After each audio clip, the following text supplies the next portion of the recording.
Bab solat berjemaah. Hadis ke-87.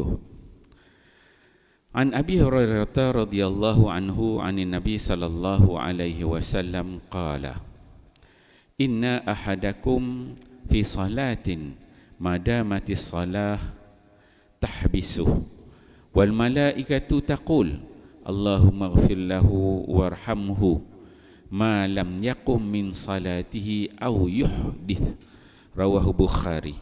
Sayyidina Abu Hurairah radhiyallahu anhu meriwayatkan bahawa Nabi sallallahu alaihi wasallam bersabda, seseorang itu sentiasa mendapat pahala solat selagi dia menunggu solat. Para malaikat berdoa, ya Allah, ampunkanlah dia dan rahmatilah dia selagi dia tidak bangun dari tempatnya atau dia berhadas terbatal wuduknya. Hadis riwayat Bukhari. An Abi Hurairah radhiyallahu anhu anna Rasulullah sallallahu alaihi wasallam qala muntazirus salati ba'da salati kafarisin ishtadda bihi farasuhu fi sabilillah ala kashhih wa huwa fi ribatil akbar. Rawahu Ahmad wa Tabrani fil Awsat. Sayyidina Abu Hurairah radhiyallahu anhu meriwayatkan bahawa Rasulullah sallallahu alaihi wasallam bersabda, seseorang yang menunggu solat selepas satu solat ialah seumpama seorang penunggang yang dibawa laju oleh kudanya di jalan Allah.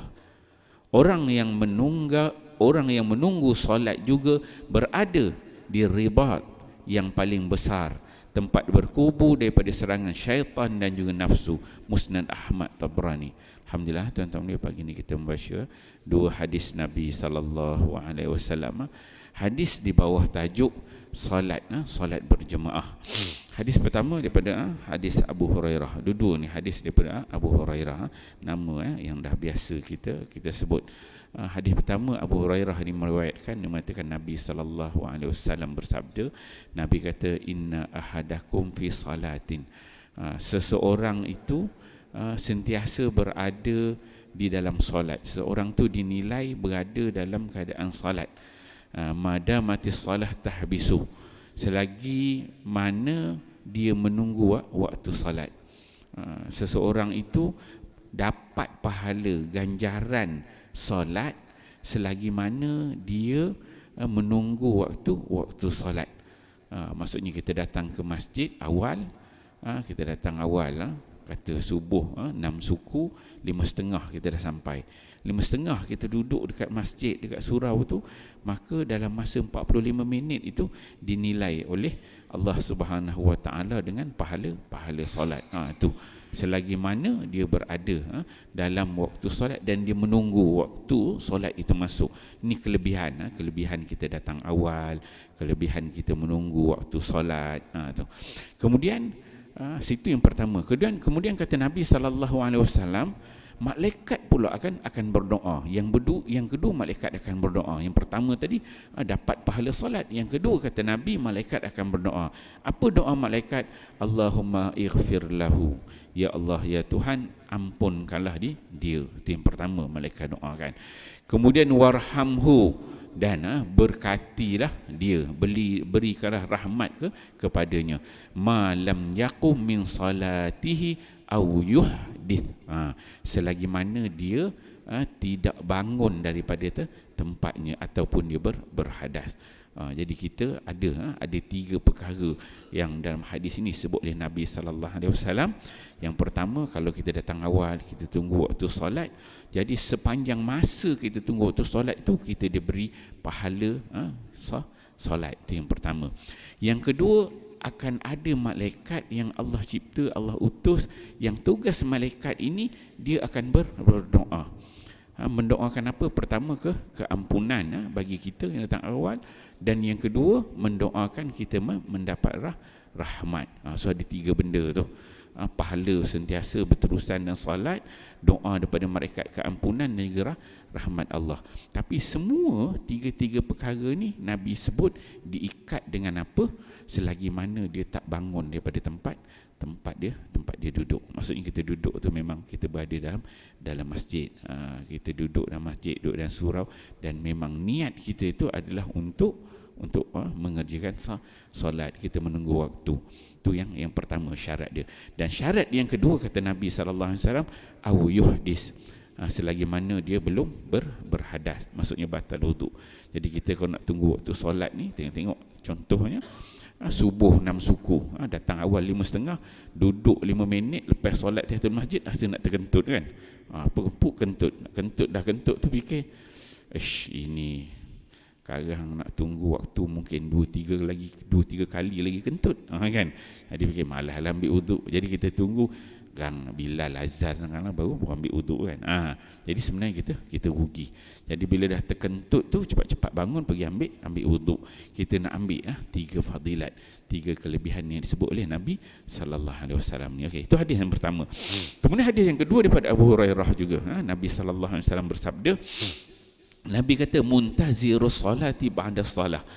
Nabi kata menunggu selepas solat untuk datangnya solat yang seterusnya. Lepas maghrib tunggu sampai waktu Isyak, tunggu satu solat sampai datang waktu solat seterusnya. Nabi SAW memberikan perumpamaan orang yang duduk dalam masjid, dalam surau, lepas solat ditunggu waktu solat seterusnya. Nabi berikan perumpamaan. Apa kata Nabi? Nabi kata kafarisil ishtadda bihi farasahu fi sabilillah ala kashhi, kata. Nabi kata seperti orang yang duduk lepas solat tadi, sebelum solat kan, sebelum solat tunggu waktu solat, itu satu, ada 3 kelebihan. Lepas kita solat tunggu waktu solat seterusnya, ni Nabi berikan gambaran. Nabi kata kafarisin, seperti seorang yang sedang menunggang tunggangan dia, menunggang kuda, yang mana ishtadda bihi farasahu, yang mana kuda tu ditunggang, dia naik dalam keadaan yang begitu laju, bawa laju-laju fi sabilillah, macam seorang yang berjuang pada jalan Allah, bawa kuda dia laju, berjuang pada jalan Allah, berjihad pada jalan Allah, ala kashhi, yang mana dia tu bawa kuda dalam keadaan laju, berjihad pada jalan Allah, dan dia memang bersusah payah dalam dia membawa kudanya tu dalam jihad dia itu. Diberikan gambaran, maksudnya daripada maghrib nak tunggu Isya tu duduk bukan senang, panas punggung kan, tak tahan semua nak panggil, jadi payahlah tu, macam bawa kuda tengah berjihad fi sabilillah. Dia punya besarnya ni nilai, gambaran disebutkan oleh Nabi sallallahu alaihi wasallam. Kemudian Nabi sebut wahwa fir ribatil akbar. Nabi kata dan juga seolah dia ni berada pada ribat yang paling besar. Dia nak sebutkan tempat berkubu daripada serangan syaitan dan juga jin. Bila kita ni berada dalam masjid, berada dalam surau, tunggu satu solat ke waktu solat yang lain, jadi kita ni berada dalam kubu yang selamat. Mana ada orang dalam masjid duduk dengan kuliah, tengah zikir, buat benda-benda maksiat kan. Jadi kita tu berada pada ribatul akbal, tempat berkubu daripada serangan syaitan dan juga hawa nafsu, maksudnya tempat yang paling selamat ya. InsyaAllah tuan-tuan dia menarik hadis ni, kelebihan sebelum solat tunggu solat, kemudian kelebihan lepas solat tunggu solat seterusnya. InsyaAllah kita fahami, amal dan sampaikan. Wallahu a'lam. Subhanakallah